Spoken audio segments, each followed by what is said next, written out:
నమస్కారం దూరదర్శన్ వార్తలకు స్వాగతం. ఇక వివరాలేంటో చూద్దాం. రాష్ట్ర వ్యాప్తంగా సార్వత్రిక ఎన్నికల ఓట్ల లెక్కింపు ప్రక్రియ కొనసాగుతోంది.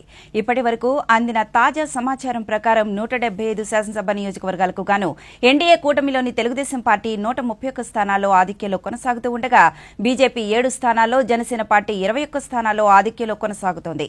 అధికార వైఎస్ఆర్ కాంగ్రెస్ పార్టీ 15 స్థానాల్లో ఆధిక్యంలో కొనసాగుతోంది. పలువురు మంత్రులు వెనుకంజలో ఉన్నారు. కుప్పంలో తెలుగుదేశం పార్టీ అధినేత చంద్రబాబు నాయుడు ఆధిక్యంలో కొనసాగుతుండగా పిఠాపురంలో జనసేన పార్టీ అధ్యక్షులు పవన్ కళ్యాణ్ 69,169 ఓట్ల మెజారిటీతో విజయం సాధించారు. రాజమహేంద్రవరం ఎంపీ అభ్యర్థిగా పోటీలో ఉన్న బీజేపీ రాష్ట్ర అధ్యక్షురాలు దగ్గుపాటి పురంధేశ్వరి అత్యధిక ఓట్లతో ఆధిక్యంలో కొనసాగుతున్నారు. ఇక ముఖ్యమంత్రి వైఎస్ జగన్మోహన్ రెడ్డి, మంత్రి బొత్స సత్యనారాయణ ఆధిక్యంలో కొనసాగుతున్నారు. మంగళగిరిలో నారా లోకేష్ 25,000 కోట్ల మెజారిటీతో ముందంజలో దూసుకువెళ్తున్నారు. తెనాలిలో నాదెండ్ల మనోహర్ 25,395 కోట్ల మెజారిటీతో ముందంజలో ఉన్నారు. గుడివాడలో కూటమి అభ్యర్థి వెనిగండ్ల రాము ముందంజలో ఉండగా రాప్తాడులో టీడీపీ అభ్యర్థి పరిటాల సునీత ముందంజలో ఉన్నారు. సత్తెనపల్లిలో కూటమి అభ్యర్థి కన్నా లక్ష్మీనారాయణ ముందంజలో ఉండగా మంత్రి అంబటి రాంబాబు వెనుకంజలో ఉన్నారు. రాష్ట్ర మంత్రులు గుడివాడ అమర్నాథ్, పెద్దిరెడ్డి రామచంద్రారెడ్డి, బుగ్గన రాజేంద్రనాథ్, రోజా వెనుకంజలో ఉన్నారు.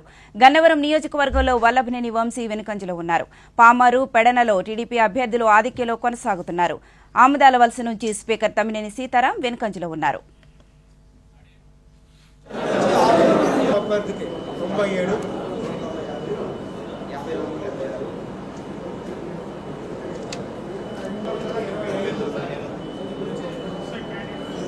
అది అటు తిప్పించింది మనకు కనపడుతుంది. ఒకటి అభ్యర్థి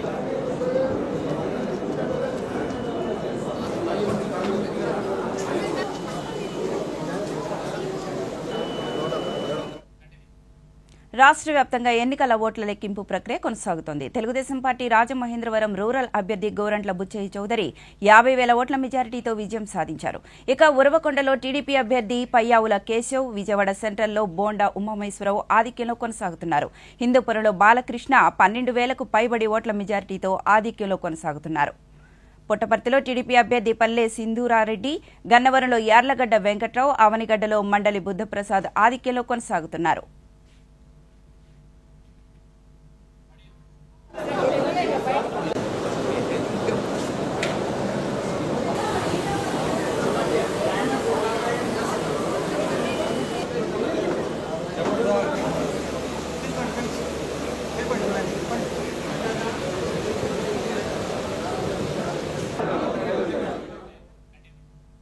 విజయనగరం జిల్లాలో కూటమి అభ్యర్థులు ముందంజలో ఉన్నారు. ఇప్పటికే స్పష్టమైన మెజారిటీతో టీడీపీ అభ్యర్థులు ఆధిక్యంలో కొనసాగుతున్నారు.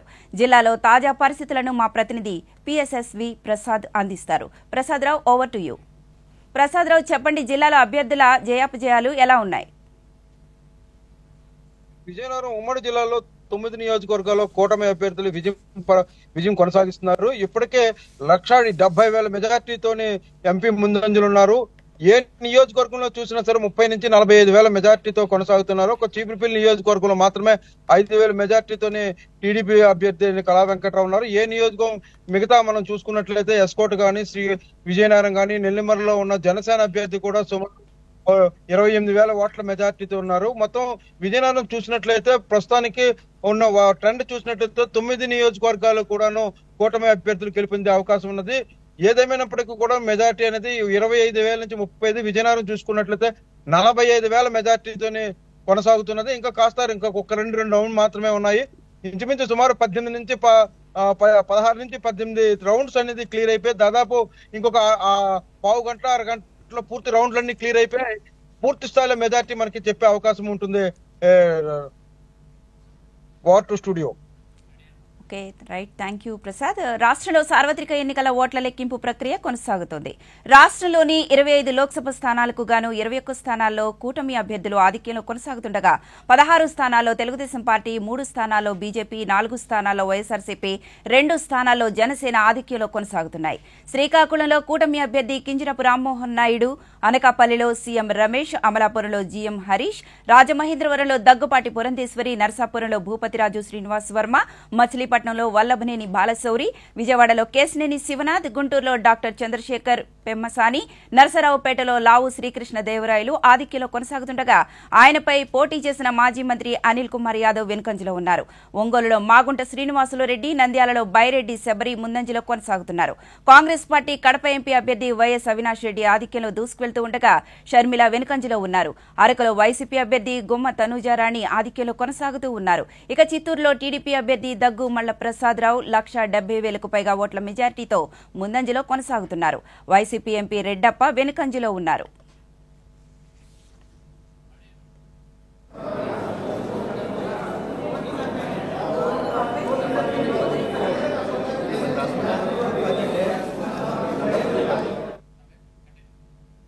సార్వత్రిక ఎన్నికల్లో భారీ ఆధిక్యతలో కొనసాగుతున్న ఎన్డీఏ కూటమి సంబరాలు చేసుకుంటోంది. ప్రధానమంత్రి నరేంద్ర మోదీ, కేంద్ర మంత్రి అమిత్ షాలకు తెలుగుదేశం పార్టీ అధినేత నారా చంద్రబాబు నాయుడు ఫోన్ చేసి శుభాకాంక్షలు తెలియజేశారు. ఎన్డీఏ కూటమి అత్యధిక సీట్లు సాధించడంపై వారు కూడా చంద్రబాబు నాయుడు కూడా ధన్యవాదాలు తెలిపారు.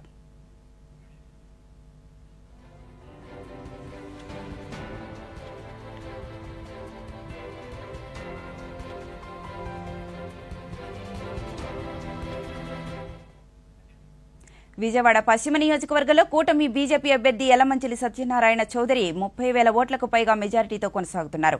ఈ సందర్భంగా ఆయన మీడియాతో మాట్లాడుతూ పశ్చిమ నియోజకవర్గ ప్రజలు అందించిన ఆదరణ తన బాధ్యతను మరింత పెంచిందన్నారు.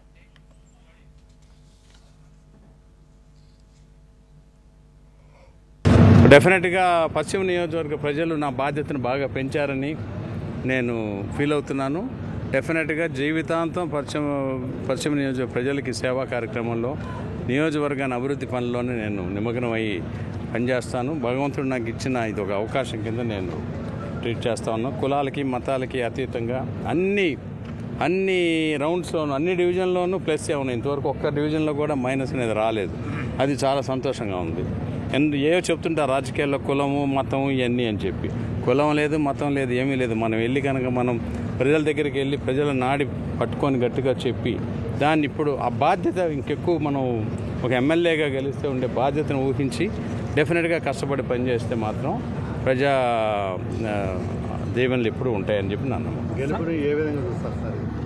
గెలుపు నేను 35 రోజులు మాత్రమే కష్టపడ్డాను. న్యాయానికి చెప్పాలంటే 35 రోజులు ప్రజలు అందరి దగ్గరికి వెళ్ళాను. ఈ డివిజన్ ఆడి కొండ మీద ఎలా ఎక్కుతారు, కొండ ఎక్కడ, కొండ మీదకి పశ్చిమ నియోజకవర్గంలో రోల్స్ రాసుకో కారులో తిరగలరా అదే ఇది అన్నారు. తిరగక్కర్లా, అవసరాన్ని బట్టి నడిచి వెళ్తానికి కూడా నాకు దమ్ము ధైర్యం ఉందని చెప్పాను. నేను అది ప్రూవ్ చేసి అందరి దగ్గరికి వెళ్ళామని చెప్పాం. వాళ్ళకి చెంపపెట్టి ఇప్పుడు అది డెఫినెట్గా 35 రోజుల కంటే రోజుకు 1000 ఓట్ల చొప్పున ఇచ్చినట్టు అనుకున్నా 35,000 మెజార్టీతో గెలుస్తాను అన్నాను. రాష్ట్రంలో శాంతి భద్రతల పరిరక్షణ కోసం కూటమి కృషి చేస్తుందని అనకాపల్లి కూటమి అభ్యర్థి సీఎం రమేష్ పేర్కొన్నారు. ఈ విజయంతో బాధ్యత మరింత పెరిగిందని ఆయన పేర్కొన్నారు. ఏదైతే అనకాపల్లి పార్లమెంట్ లో ఉందో ఆ కౌంటింగ్ చూసి రావడం జరిగింది, అక్కడ పరిశీలించడం జరిగింది. ఇప్పటి వరకు అనకాపల్లి పార్లమెంట్ నియోజకవర్గంలో 7 అసెంబ్లీ నియోజకవర్గాల్లో దాదాపు అనకాపల్లి పార్లమెంట్ అభ్యర్థిగా భారతీయ జనతా పార్టీ అభ్యర్థిగా 60,000 పైచిలకు 4 రౌండ్లకు మెజారిటీ ఉంది. ఇంకా కౌంటింగ్ జరుగుతోంది. ఏదైతే మొట్టమొదటి నుంచి పవన్ కళ్యాణ్ గారు ఆంధ్రప్రదేశ్ లో వ్యతిరేక ఓటు చీలకూడదు అని గట్టిగా చెప్పాడో, ఈ రోజు ఆయన ఏదైతే చెప్పాడో అది జరిగి తీరింది. కేవలం ఆయన ఒక పట్టుదలతో ఈ కూటమి కావాలి అని కోరుకున్న దానివల్ల ప్రజలు కూడా ఆంధ్రప్రదేశ్ లో జరిగిన అన్యాయాన్ని చూసి ఈ రోజు దాదాపు 150 పైచిలకు అభ్యర్థులు కూటమి అభ్యర్థులు మెజార్టీలో ఉన్నారు. నేను అనుకోవడం జగన్ పార్టీ కన్నా జనసేనకు ఎక్కువ సీట్లు వస్తాయని చెప్పేసి ఇప్పుడు ఉండే ఫలితాలను బట్టి తెలుస్తుంది. Thanks to Pawan Kalyan, thanks to Chandrababu Naidu, thanks to Narendra Modiji. రాష్ట్రంలో కూటమి అధికారంలోకి రావాలని ప్రజలు పట్టుదలతో ఓటేశారని ఉండి అసెంబ్లీ స్థానం నుంచి తెలుగుదేశం అభ్యర్థిగా విజయం సాధించిన కనుమూరి రఘురామకృష్ణరాజు చెప్పారు. పశ్చిమ గోదావరి జిల్లా భీమవరంలో ఆయన మీడియాతో మాట్లాడుతూ కూటమి ఏర్పడడానికి బీజేపీ కేంద్ర నాయకత్వం మద్దతు ప్రజలు ఇచ్చిన విజయమన్నారు. కేంద్ర ప్రభుత్వ సహకారంతో పోలవరం పూర్తి చేయడం, అమరావతిని రాజధాని నిర్మాణం పూర్తి చేస్తామన్నారు. ఖర్చుతో ఓట్లేశారు. ఇవాళ అనుకున్నట్టుగానే మరి చివరికి 10 మిగులుతాయేమో కూడా చెప్పలేం. మెజారిటీలు కూడా మనం మాట్లాడుకున్నప్పుడు మీకు ఎంత మెజారిటీ వస్తుంది అనుకుంటే ఉండిలో ఇంతకుముందు ఎప్పుడూ రానంత మెజారిటీ వస్తుందన్న గుర్తుందా మీకు? అప్పుడు గతంలో 38,000 హైయెస్ట్, అది దాటుతుంది అనుకున్నాను. కానీ ఇలా 60కి చేరువలో ఉంటామని అయితే నేను ఎక్స్పెక్ట్ చేయాలి, నిజం చెప్పుకోవాలి. ఇదంతా చంద్రబాబు నాయుడు గారి, పవన్ కళ్యాణ్ గారిలా కష్టం, చంద్రబాబు నాయుడు గారి కష్టం, కళ్యాణ్ గారి త్యాగం కలగలిపిన విజయం. ఇవాళ మనకు వచ్చిన ఈ విజయం, దీనికి కేంద్రంలో ఉన్న భారతీయ జనతా పార్టీ సరైన సమయంలో అండదండలు అందించడం ఎంతో ఆనందదాయకం. 2.5 సంవత్సరాలుగా ఈ 3 పార్టీలు కలుస్తాయి, చివరిలో భారతీయ జనతా పార్టీ కలుస్తుంది అని నేను చెప్పిన విషయం ఒకే ఒకటి, నేను ఎంపీగా పోటీ చేయకుండా ఎమ్మెల్యేగా పోటీ చేశాను, అంతే తేడా కూటమి తరఫునే. అంతకుమించి నేను చెప్పిన విషయాలన్నీ కూడా జరిగినాయి. కానీ అందరికీ మరి అనుకున్నవన్నీ జరగవు. కానీ ఒక మంచి పర్పస్ కోసమే నా ఈ మార్పు జరిగిందేమో అని చెప్పి నేను కూడా అనుకుంటున్నా. ఈ గొప్ప విజయానికి కారణమైన చంద్రబాబు నాయుడు గారికి, కళ్యాణ్ గారికి, అలాగే అద్భుతమైన సహకారాన్ని అందించిన నా ప్రజలకే కాకుండా మీడియా మిత్రులకు ముఖ్యంగా మీ అందరికీ కూడా నా హృదయపూర్వక ధన్యవాదాలు తెలియజేసుకుంటున్నాను. చిత్తూరు జిల్లాలో ఓట్ల లెక్కింపు ప్రక్రియ కొనసాగుతోంది. గంగాధర నెల్లూరు నియోజకవర్గం నుంచి డాక్టర్ థామస్ విజయం సాధించారు. అలాగే పలువురు కూటమి అభ్యర్థులు ముందంజలో ఉన్నారు. జిల్లాలో తాజా వివరాలను మా ప్రతినిధి హనుమంతరావు అందిస్తారు. Hanumantharao, over to you. Hanumantharao, చెప్పండి, జిల్లాలో అభ్యర్థుల జయాపజయాలు ఎలా ఉన్నాయి?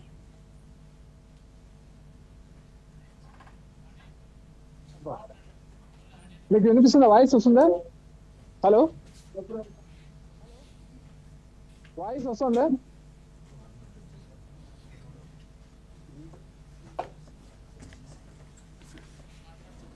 చిత్తూరు జిల్లాలో ప్రస్తుతం 7 నియోజకవర్గాలకు గాను పొంగనూరు నియోజకవర్గం తప్ప మిగతా 6 నియోజకవర్గాల్లో తెలుగుదేశం పార్టీ హవా కొనసాగుతోంది. గత ఎన్నికల్లో కుప్పం నియోజకవర్గం నుంచి మాత్రమే చంద్రబాబు నాయుడు గెలుపొందిన పరిస్థితుల్లో 2024 ఎన్నికలు వచ్చేటప్పటికి ఒక్క పొంగనూరు నియోజకవర్గం, పెద్దిరెడ్డి రామచంద్రారెడ్డి తప్ప మిగతా 6 నియోజకవర్గాల్లో తెలుగుదేశం పార్టీ విజయ కేతనం ఎగురవేసే దిశగా దూసుకెళ్తోంది. ఇప్పటికే పూతలపట్టు నియోజకవర్గం నుంచి కలికిరి మురళి తెలుగుదేశం పార్టీ నుంచి గెలుపొందినట్లు తెలిసింది.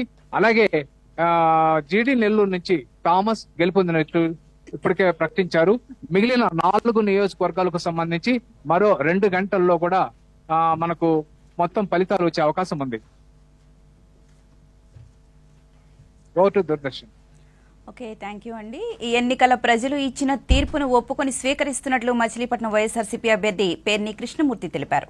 ప్రజలు ఇచ్చిన తీర్పును స్వాగతించి ఓటమి ఒప్పుకుంటున్నట్లు పేర్కొన్నారు. గెలుపు ఓటమి సహజమని, ఓటమిపై కారణాలను సమీక్షించుకుని ప్రజా సమస్యల పట్ల పోరాడే విధంగా కార్యాచరణ రూపొందించుకుంటామని తెలిపారు. నా 100% నేను ఇచ్చాను, నా కష్టం నేను పడ్డాను నాకు తెలుసు. కాబట్టి ప్రజలు ఇంకో అవకాశం ఇస్తే, మళ్ళీ ఇంకోసారి జగన్ గారు ఇంకో అవకాశం ఇస్తే మరలా ఇంకా ప్రజల దగ్గరికి వెళ్తాను. అయితే బూటకం అవునా కాదా అనేది నేను ఈరోజు మాడితే వాళ్ళకి వ్యతిరేకంగా పోటీ చేశాను కాబట్టి మాట్లాడుతున్నట్టు ఉంటుంది. బూటకం అవునా కాదా అనేది త్వరలోనే ప్రజలు మనము చూస్తాం, మనం మళ్ళీ మాట్లాడుకుంటాం. నేను ఎక్కడికి వెళ్ళలేదు, మీరు ఎక్కడికి వెళ్ళలేదు. ఖచ్చితంగా తొందరలోనే బూటకమా ఏం జరుగుద్దో అంత మన కళ్ళారా చూస్తాం. రాష్ట్ర ఆర్థిక పరిస్థితి తెలుసు, వాళ్ళు ఇచ్చిన మా హామీలు తెలుసు, దాన్ని బట్టి ఏం జరుగుతుంది అనేది మనము చూద్దాం.